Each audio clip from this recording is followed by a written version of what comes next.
The ship Japanese couldn't sink. During the World War II, the Imperial Japanese Navy was a terrifying force, sinking countless Allied ships in the Pacific.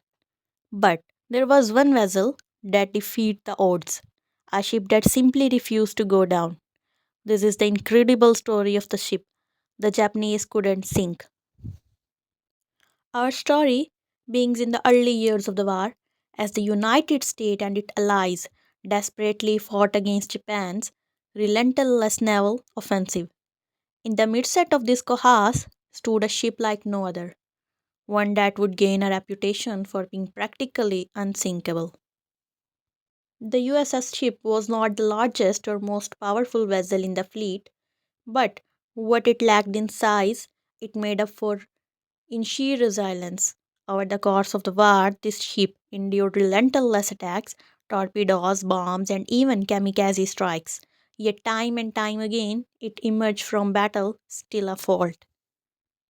One of the most famous encounters came during this battle when the Japanese launched a furious assault.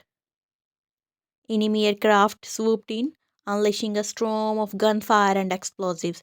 The ship was hit hard. Flames erupted, metal twisted, and the crew braced for the rust. At that point, any other ship would have been done for. But somehow the USS ship managed to stay afloat, thanks to its reinforced design and the heroic effort of its crew.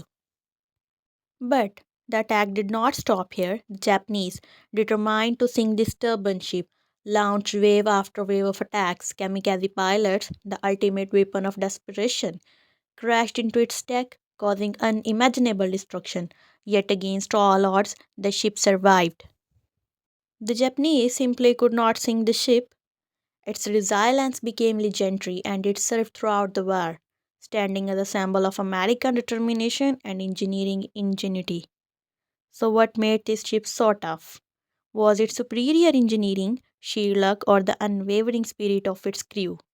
Perhaps it will all there. Whatever the case, the ship the Japanese couldn't sink remains one of the World War II's most incredible naval legends. If you enjoyed the story, make sure to like, subscribe, and join us for more incredible wartime tales. Until next time, stay safe and keep exploring the history.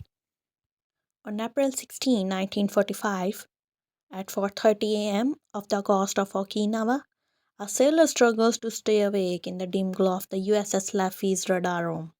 His head bobs for a moment, then a sharp ping settles him. He blinks, focusing on the green screen. Multiple blips. He stiffens, hands moving on instinct. He confirms the contact and slams his fist on the alarm. The ship comes alive. Sirens wail. Boats pound against steel decks as sailors scramble to battle stations on the bridge. Commander Frederick Jolyon strides in. Eyes sharp report. Multiple bogies, sir. Close at contact, 20 miles out, the sailor hesitates, but they are turning away again. A tense pause. Beckton exhale, his grip on the rail easing. Around him, officers exchange weary looks. Some frustrated and others are grim. The Japanese had been toying with them all night, probing their defenses, slipping in and out of radar range, keeping the crew on edge. It's a tactic, Beckton muters. They are wearing us down from the real attack. Silence hangs over the bridge. No one speaks, but the unspoken fear lingers. They all know what's coming, and when it does, there will be no turning away. On April 16, 1945, off the coast of Okinawa, the USS Lefty holds its position at radar picket station number 1, one of the most dangerous posts in the Pacific. Sitting directly in the flight path between mainland Japan and the American invasion force at Okinawa, the LAF is the first thing every incoming enemy aircraft sees. Fighters, bombers, kamikazes, if they are coming, they'll see Lefty first. Other destroyers assigned to this duty have not fared well. Many have been struck by waves of kamikazes, suffering heavy damage and devastating losses. Commander Frederick Jolyon Beckton survives the horizon, then turns to his officers. Keep the men at their stations, rotate them as needed. We can't afford to take our eyes off the sky.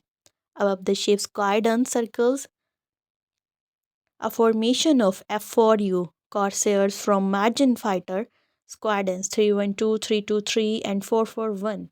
Nicknamed the Grim Reapers, these battle hardened pilots are the first line of defense against incoming attackers.